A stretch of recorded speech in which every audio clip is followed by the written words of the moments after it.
नमस्कार दोस्तों, स्वागत है आपका हमारे YouTube चैनल जीके ट्रैकर पे। देखिए फ्रेंड, आज के वीडियो में हम बात करेंगे जो हमारी एक सीरीज़ है इंडियन ज्योग्राफी MCQ सीरीज़, जिसमें हम पूरी इंडियन ज्योग्राफी को MCQ के रूप में यहाँ पे कवर कर रहे हैं। अभी तक हम इस सीरीज़ के अंदर 3 क्लासेस कवर कर चुके हैं। आज एक नए टॉपिक की शुरुआत करेंगे, भारत का भौतिक स्वरूप। इसके अंदर हम भारत का जो पर्वतीय क्षेत्र है उसके बारे में, प्रायद्वीपीय पठार है उसके बारे में, भारत के जो समुद्री तटीय मैदान हैं उनके बारे में, भारत में जो उत्तर भारत का जो विशाल मैदान है उसके बारे में, यहाँ का जो मरुस्थल वाला इलाका है, इसके अलावा जो हमारे द्वीप समूह हैं उन सबको हम इस टॉपिक के अंदर कवर करेंगे। अगर आपने हमारी इससे पहले की 3 क्लासेस को नहीं देखा है तो आप उनको प्लेलिस्ट के माध्यम से देख सकते हैं। तो चलिए दोस्तों, आज की वीडियो को शुरू करते हैं। आज का हमारा पहला सवाल है, भारत के धरातलीय स्वरूप के क्षेत्रीय वर्गीकरण के अनुसार क्षेत्रफल के आधार पर इनका सही घटता क्रम क्या होगा। यानी भारत को अलग अलग वर्गों में बांटा गया है। भारत का जो भौतिक स्वरूप है उसको कितने % इलाके में हमारे पर्वतीय भाग है, कितने % इलाके में हमारे पठार आते हैं, कितने % पे पहाड़ी आती है, कितने पे मैदान आते हैं, ये क्वेश्चन डायरेक्ट बन जाता है। तो यहाँ पर आपने 4 वर्गीकरण दिया हुआ है आपको। भारत में सबसे ज़्यादा जो क्षेत्रीय वर्गीकरण है वो कौन सा क्षेत्र पाया जाता है? भारत के अंदर सबसे ज़्यादा मैदानी क्षेत्र पाया जाता है। कितना? 43%। इसके बाद भारत में पठारी क्षेत्र पाया जाता है। पठारी क्षेत्र कितना है? लगभग ये हो जाएगा आपका 27.7%। इसके बाद आता है हमारा पहाड़ी इलाका। ठीक है, पठारी के बाद पहाड़ी, ये लगभग 18.5% के करीब है। और अंत में आता है पर्वतीय, जो कि 10.7% है। तो ये क्रम है, यही आपसे पूछा गया था। कई बार डायरेक्ट परसेंटेज पूछता है, कई बार क्रम लगाने को आता है। तो सबसे ज़्यादा मैदानी भाग है, तो जहाँ पर मैदानी भाग आगे है वो आपके उत्तर रहेंगे, बाकी एलिमिनेट हो गए। मैदानी भाग के बाद पठार दिए हुए हैं, तो मैदानी भाग के बाद पठार यहाँ पर है, यहाँ पर नहीं है, ये भी एलिमिनेट हो गया। ऑप्शन बी आपका सही उत्तर हो जाएगा। उत्तर पर्वतीय क्षेत्र के भौगोलिक विस्तार और सीमाओं के संदर्भ में कौन सा कथन बिल्कुल सत्य है? उत्तर पर्वतीय क्षेत्र यानी जो हिमालयी पर्वतीय क्षेत्र है। सबसे पहले हम हिमालय की बात करेंगे। इसके बारे में यहाँ पे आपको 3-4 स्टेटमेंट दिए गए हैं। चलिए देखते हैं कौन सा वाला सही है। पहला, यह उत्तर पश्चिम में पंजाब से लेकर पूर्व में असम तक फैला हुआ है। क्या ये सही है? जो हिमालय का विस्तार है हमारा, वो पंजाब से शुरू नहीं होता है, वो जम्मू कश्मीर से शुरू हो जाता है और पूर्व में अरुणाचल प्रदेश तक फैला है, ना कि असम। असम से भी आगे अरुणाचल प्रदेश तक फैला हुआ है। तो पहला कथन हो गया गलत। यह पश्चिम में सिंधु नदी के मोड़ से प्रारंभ होकर पूर्व में ब्रह्मपुत्र नदी के मोड़ तक फैला हुआ है। ये कथन आपका बिल्कुल सही हो जाएगा। जो पूरा हिमालय है हमारा, इधर पश्चिम में सिंधु नदी जहाँ से मुड़ जाती है वहाँ से शुरू होता है, इसको माना जाता है, और पूरा अरुणाचल प्रदेश तक आता है जहाँ से ब्रह्मपुत्र नदी मुड़ती है। पूरा इलाका किस में आता है? हिमालयी क्षेत्र में। तो ये सही है और सही आपको बताना था। इसकी कुल लंबाई 3214 किलोमीटर है। गलत है। जो हिमालयी है हमारा, हिमालयी जो पूरा इलाका है, इसकी लंबाई लगभग 2500 किलोमीटर के करीब है, ना कि 3200 किलोमीटर। चौड़ाई की बात करें तो 400 से 160 किलोमीटर के मध्य में इसकी चौड़ाई है। यानी कुछ जगहों पर ये 400 किलोमीटर चौड़ा है, कुछ जगहों पर मात्र 160 किलोमीटर। अब अगर इतना अंतर आ रहा है चौड़ाई में, यानी इसका कुछ हिस्सा पतला होगा, कुछ हिस्सा ज़्यादा चौड़ा होगा। उसी को लेकर एक सवाल आपसे बनता है कि जो हिमालयी क्षेत्र है, हिमालयी पर्वतीय क्षेत्र है हमारा पूरा, इसकी पूर्व की अपेक्षा जो पश्चिमी भाग है, क्या वो अधिक चौड़ा है या कम चौड़ा है? तो आप कहेंगे जो पश्चिमी भाग है वो ज़्यादा चौड़ा है। जो इधर सिंधु नदी घाटी वाला, जो सिंधु क्षेत्र वाला या उत्तर भारत का जो उत्तर पश्चिम की ओर पड़ता है, वो वाला हिमालय जो है वो ज़्यादा चौड़ा है। अगर आप नॉर्थ ईस्ट की तरफ जाएंगे तो ईस्ट की साइड जो हिमालयी क्षेत्र है वो थोड़ा सा पतला है। तो पश्चिमी भाग हिमालयी क्षेत्र का अधिक चौड़ा है, किसकी तुलना में? पूर्वी भाग की तुलना में। तो ये वाला क्वेश्चन भी आपको याद रखना है। ये केवल दक्षिण भारत का हिस्सा है तो गलत हो जाएगा, ये उत्तर भारत में आता है। हिमालयी पर्वतीय क्षेत्र की चौड़ाई के संबंध में निम्नलिखित कथनों पर विचार करें। चलिए, हिमालय की चौड़ाई पूर्व की अपेक्षा पश्चिमी भाग में अधिक है। क्या ये सही है? ये आपका बिल्कुल सही है, जैसे हमने अभी देखा। यह पश्चिम में लगभग 400 किलोमीटर और पूर्व में लगभग 160 किलोमीटर तक फैला है। ये वाला भी आपका सही यहाँ पे होगा। पूछा है कौन सा सही है, दोनों के दोनों आपके सही हो जाएंगे। हिमालय का पूर्वी भाग पश्चिमी भाग की तुलना में कम चौड़ा है लेकिन अधिक ऊंचा है। भू आकृतिक विज्ञान के अनुसार इसका मुख्य कारण क्या है? तो वो अधिक चौड़ा है लेकिन पूर्वी भाग हमारा कम चौड़ा है। भू आकृतिक विज्ञान के अनुसार इसका कारण क्या है? इसका कारण जो माना जाता है कि पूर्व में अभिसारी सीमांत पर जो दबाव बल पड़ता है वो ज़्यादा होता है वहाँ पे।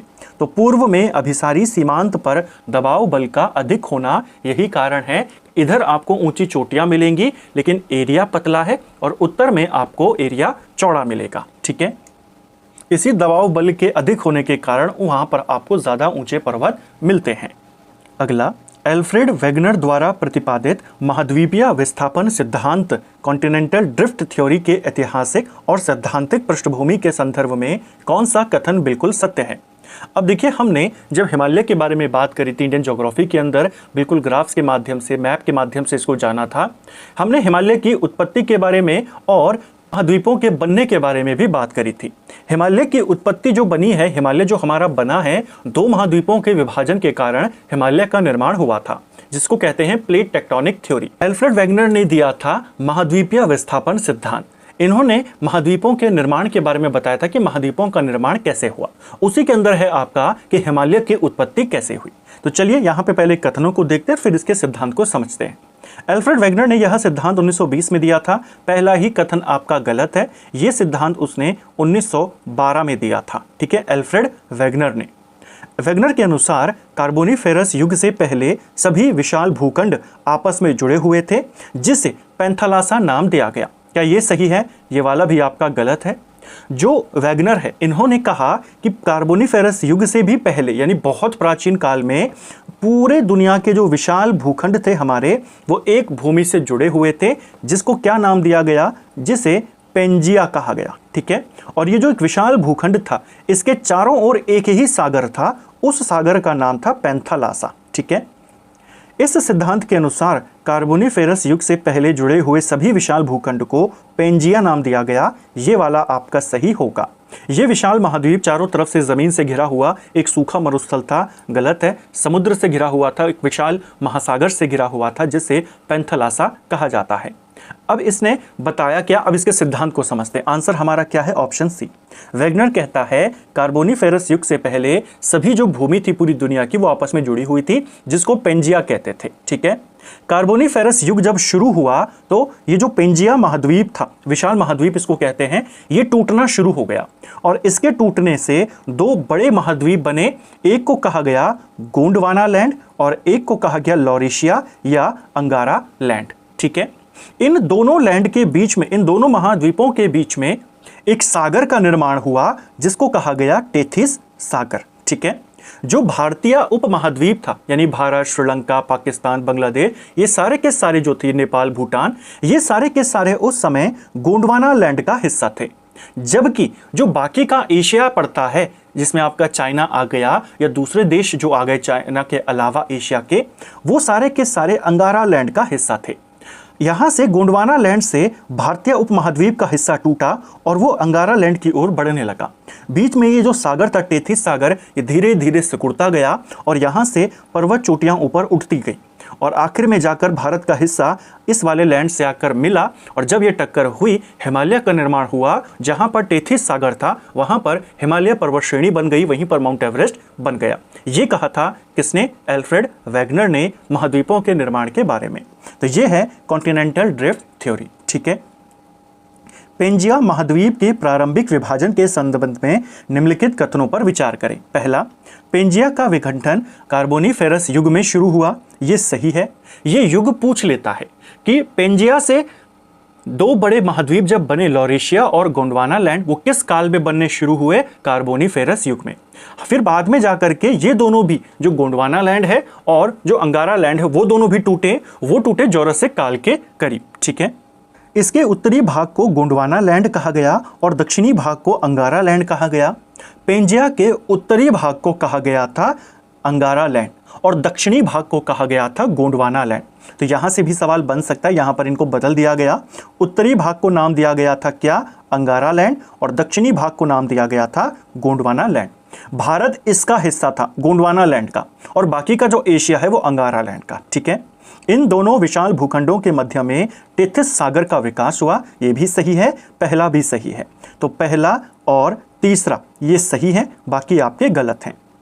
भूगर्भिक समय सारणी के अनुसार अंगारा लैंड और गोंडवाना लैंड का विखंडन किस काल में शुरू हुआ और वर्तमान महाद्वीपों की रचना हुई?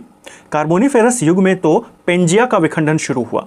इन दोनों महाद्वीपों का विखंडन जुरासिक काल में आज से लगभग 20 करोड़ साल पहले माना जाता है। ठीक है, इस अंगारा लैंड से आज के जो महाद्वीप बने उसमें कौन कौन आता है? जो अमेरिका, उत्तरी अमेरिका महाद्वीप है वो, जो पूरा यूरोप है वो, जो एशिया है भारत वाले इलाके को छोड़कर, भारतीय उपमहाद्वीप को छोड़कर पूरा एशिया, और ग्रीनलैंड, ये सारे के सारे निकले अंगारा लैंड से। ये जो गोंडवाना लैंड है इसमें कौन कौन शामिल है आज के, यानी इससे टूटकर कौन कौन बने? इससे टूटकर बना एक तो साउथ अमेरिका, इससे टूटकर बना पूरा का पूरा अफ्रीका महाद्वीप, इससे टूटकर बना अंटार्कटिका क्षेत्र, इससे टूटकर बना ऑस्ट्रेलिया, और भारतीय उपमहाद्वीप भी इसी का पार्ट था। ठीक है, लॉरेशिया या अंगारा लैंड के विखंडन से आधुनिक विश्व के कौन से मुख्य भूभाग या महाद्वीप बने? तो अंगारा लैंड जब ये टूटा जुरासिक काल में आज से लगभग 20 करोड़ साल पहले, तो इससे एक बना नॉर्थ अमेरिका। नॉर्थ अमेरिका में ही इसके नज़दीक पड़ता है हमारा ग्रीनलैंड, इसको याद कर लीजिए। पूरा का पूरा यूरोप और एशिया, किसको छोड़कर? भारतीय उपमहाद्वीप को छोड़कर। तो देखिए, उत्तरी अमेरिका और ग्रीनलैंड बना है, यूरोप बना है, एशिया, भारतीय उपमहाद्वीप सहित नहीं, ये रहित होगा यहाँ पे। तो तीसरा वाला आपका गलत है, केवल पहला और दूसरा आपके सही हो जाएंगे। भारत के भूवैज्ञानिक इतिहास को समझने के लिए यह जानना आवश्यक है कि भारतीय उपमहाद्वीप प्राचीन काल के किस विशाल भूखंड का हिस्सा था। पूछा जाता है किसका हिस्सा थे हम थे गोंडवाना लैंड का हिस्सा। जबकि एशिया किसका हिस्सा था? एशिया अंगारा लैंड का हिस्सा था। जो भारतीय उपमहाद्वीप है वो गोंडवाना लैंड में आता था। ठीक है, गोंडवाना लैंड के विखंडन से बने वैश्विक भूभागों की सूची के निम्नलिखित में कौन सा समूह पूर्णतः सत्य है? तो गोंडवाना लैंड से कौन कौन बने? गोंडवाना लैंड से दक्षिणी अमेरिका महाद्वीप बना, अफ्रीकी महाद्वीप बना, भारतीय उपमहाद्वीप बना, ऑस्ट्रेलिया पूरा इससे बना, और अंटार्कटिका, ये सारे के सारे गोंडवाना लैंड से बने। अंगारा लैंड से केवल 4 बड़ी चीजें बनी। एक तो एशिया बना भारतीय उपमहाद्वीप को छोड़कर, नॉर्थ अमेरिका बना, ग्रीनलैंड बना, और यूरोप बना। ठीक है, हिमालयी पर्वतीय प्रदेश का उत्तर से दक्षिण की ओर सही भौगोलिक अनुक्रम क्या है? तो देखिए, हिमालयी पर्वतीय क्षेत्र हम पढ़ रहे थे, इसके अंदर अलग अलग श्रेणियां आती हैं। उत्तर से दक्षिण में अगर हम हिमालय की श्रेणियों का विभाजन करें तो सबसे उत्तर में आ जाता है वृहद हिमालय, फिर आ जाता है लघु या मध्य हिमालय, और सबसे दक्षिण में आ जाता है शिवालिक। तो सबसे पहले वृहद हिमालय, फिर लघु, और फिर आ जाएगा हमारा शिवालिक। ठीक है, बेसिकली जो पूरा हमारा उत्तरी पर्वतीय क्षेत्र है इसको 3 वर्गों में हम पढ़ते हैं। एक होता है ट्रांस हिमालयी क्षेत्र, एक होता है हिमालयी पर्वतीय क्षेत्र, और एक होता है जो नॉर्थ ईस्ट में हमारी पहाड़ियां पड़ती हैं। ये सारे हिमालय का ही पार्ट है। जो ट्रांस हिमालय वाला हिस्सा है इसे माना जाता है कि हिमालय के बनने से पहले का हिस्सा है। ठीक है, उसके बाद आता है पूरा हिमालयी क्षेत्र, जिसका विभाजन 2 तरीके से होता है। उत्तर से दक्षिण के क्रम में ये वाला विभाजन, और पश्चिम से पूर्व के क्रम में नदियों के आधार पर विभाजन होता है, जिसमें हम पंजाब हिमालय, कुमाऊं हिमालय, नेपाल हिमालय, असम हिमालय के बारे में पढ़ते हैं। सिडनी बुराड द्वारा किए गए हिमालय के प्रादेशिक वर्गीकरण के अनुसार पश्चिम से पूर्व की ओर जाने का पर सही श्रेणियों का क्रम क्या होगा? तो पश्चिम से पूर्व की ओर जाना है अगर नदियों के आधार पर हिमालय का विभाजन किया जाए। ये विभाजन किया था सिडनी बुराड ने। क्वेश्चन बनता है नदियों के आधार पर किसने किया? Sydney Burrard. सबसे पश्चिम में कौन सा हिमालय आता है? सबसे पश्चिम में आता है हमारा पंजाब हिमालय, उसके बाद आता है कुमाऊं हिमालय, फिर नेपाल हिमालय, और अंत में असम हिमालय। तो ऑप्शन ए आपका सही आंसर होगा। ट्रांस हिमालय की भौगोलिक अवस्थिति और नामकरण के संदर्भ में निम्नलिखित कथनों पर विचार करें। अब ट्रांस हिमालय को लेकर के यहाँ पे कुछ स्टेटमेंट है, देखिए। यह महान हिमालय के उत्तर में स्थित है, जिसका मुख्य विस्तार जम्मू कश्मीर और तिब्बत में आता है। जो ट्रांस हिमालय है, जिसे तिब्बत हिमालय भी कहते हैं, महान हिमालय यानी वृहद हिमालय के उत्तर में स्थित है। मुख्य रूप से ये जम्मू कश्मीर का जो ऊपरी इलाका है, तिब्बत वाला जो इलाका है, वहां पर है। तिब्बत में अधिक विस्तार होने के कारण इसे तिब्बत हिमालय या टेथिस हिमालय भी कहते हैं, ये भी आपका सही है। इनमें से कौन सा कथन सत्य है? तो दोनों के दोनों कथन आपके बिल्कुल सही यहाँ पे होंगे। ये जो ट्रांस हिमालय वाला हिस्सा है, इसका निर्माण हिमालय से भी पूर्व में हो चुका था। किस प्रकार की चट्टानों से बना है? ये अवसादी चट्टानों से बना है। ठीक है, ट्रांस हिमालय की भूगर्भिक विशेषताओं के संबंध में कौन सा कथन गलत है? चलिए देखते हैं। इसका निर्माण मुख्य हिमालय की श्रेणियों से पहले ही हो चुका था, ये सही है। ये मुख्य रूप से अवसादी चट्टानों से बना है और इसकी लंबाई 965 किलोमीटर है, ये भी आपका सही है। ये मूलतः इंडियन प्लेट का अग्रभाग माना जाता है, क्या ये सही है? ये आपका पूरी तरीके से गलत होगा। ये भारतीय प्लेट का अग्रभाग नहीं माना जाता।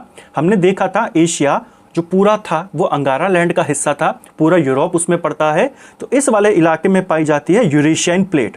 उसी यूरेशियन प्लेट का हिस्सा है ट्रांस हिमालय जो पहले से मौजूद था।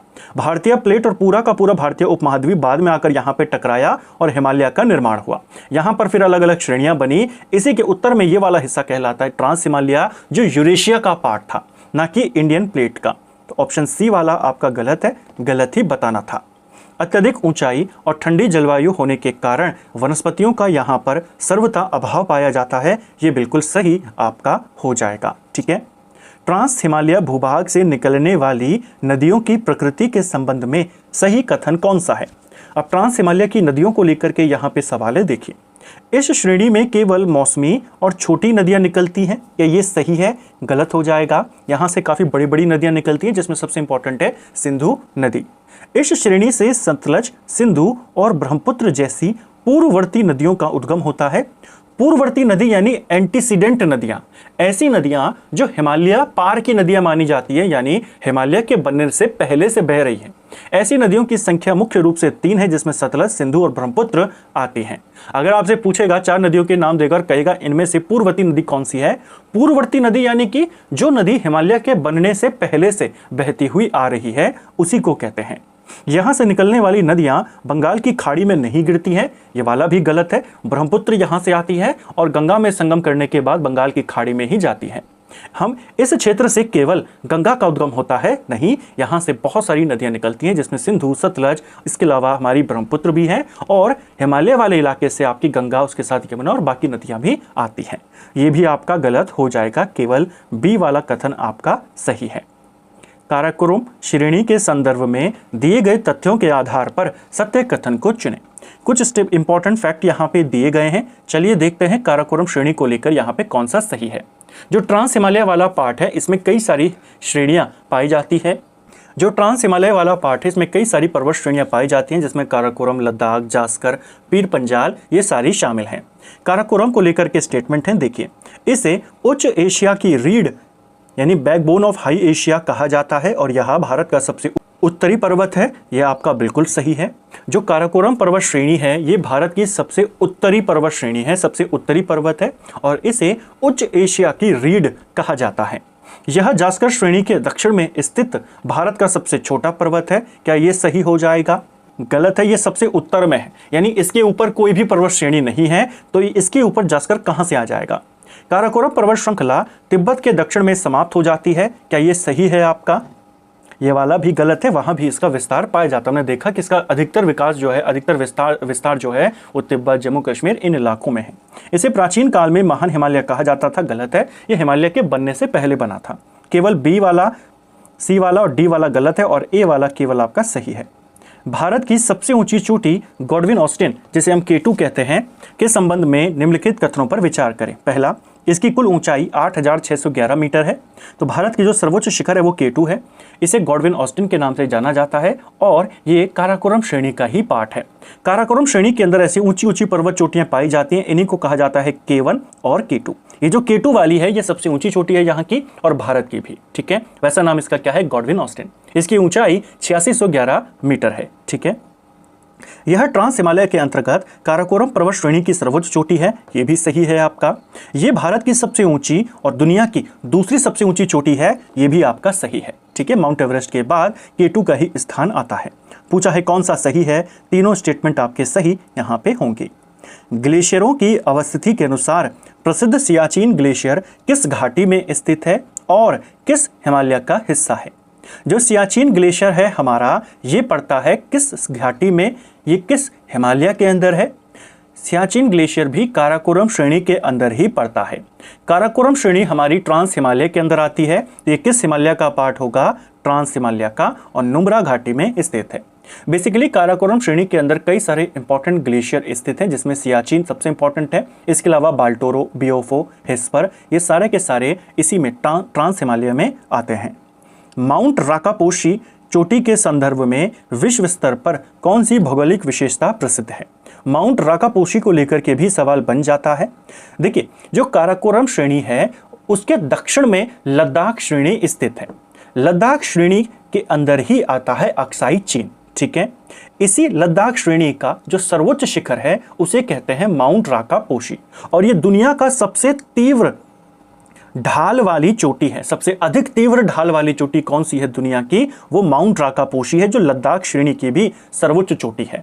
तो काराकोरम की कौन है? आपने कहा K2। पूरे भारत की कौन है? K2। लद्दाख श्रेणी की कौन है? माउंट राकापोशी को तब आपने याद रखना है, ठीक है। सिंधु नदी के मार्ग के संबंध में कौन सा कथन बिल्कुल सटीक है? पहला, सिंधु नदी काराकोरम और लद्दाख श्रेणियों के मध्य में बहती है। क्या ये सही है? आगे जब हम नदी तंत्रों के बारे में बात करेंगे, उनके MCQ देखेंगे, तब इसको डिटेल से जानेंगे। सिंधु नदी तंत्र के बारे में या सिंधु नदी के बारे में फिलहाल आपने इस बात को याद रखना है, ये नदी काराकोरम और लद्दाख श्रेणी के मध्य में नहीं बहती है।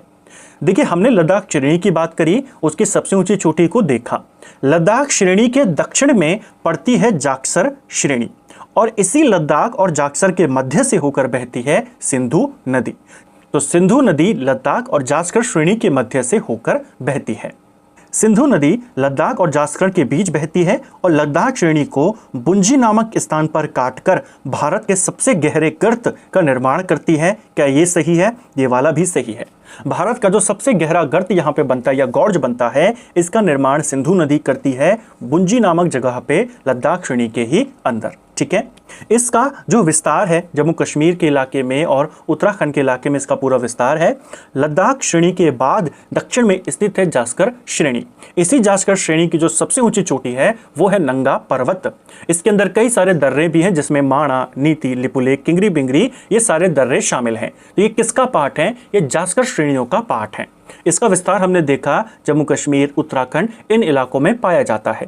तो हमने हिमालय की जो 3 इंपॉर्टेंट पर्वत श्रेणियां थी, काराकोरम, लद्दाख, जास्कर, इनके बारे में बात करी, इनके पर्वतों के बारे में बात करी। आपको पूछा है यहाँ पे कौन सा सही है, तो पहला तो गलत है, केवल दूसरा वाला आपका सही यहाँ पे होगा। इसको याद रखेंगे, ठीक है। तो फ्रेंड्स, ये था हमारा आज का वीडियो, जिसमें हमने इंडियन ज्योग्राफी के 20 इंपॉर्टेंट सवालों को यहाँ पे देखा। भारत के भौतिक स्वरूप से रिलेटेड सवालों को करने का प्रयास किया। इसमें हमने महाद्वीपीय विस्थापन सिद्धांत के बारे में बात करी, हिमालय की पर्वत श्रेणियों के बारे में बात करी, भारत के भौतिक स्वरूप के बारे में बात करी। उम्मीद करता हूँ आपका अच्छे से रिवीजन यहाँ पे हुआ होगा, एक एक कॉन्सेप्ट आपका क्लियर हुआ होगा। अगले वीडियो में जो उत्तर से दक्षिण का वर्गीकरण है, जिसमें वृहद हिमालय, लघु हिमालय, शिवालिक आता है, और जो पश्चिम से पूर्व का वर्गीकरण है हिमालय का, जिसमें पंजाब हिमालय, कुमाऊं हिमालय, असम, नेपाल हिमालय ये आते हैं, उनको हम यहाँ पे कवर करेंगे। उम्मीद करता हूँ आपको आज का वीडियो पसंद आया होगा। अगर आपको ये वीडियो पसंद आई है तो वीडियो को लाइक करें, चैनल पर नए हैं चैनल को सब्सक्राइब करें, अपने दोस्तों के साथ शेयर करें। वीडियो आपको कैसे लगी कमेंट बॉक्स में हमें ज़रूर बताएं। Thank you friends.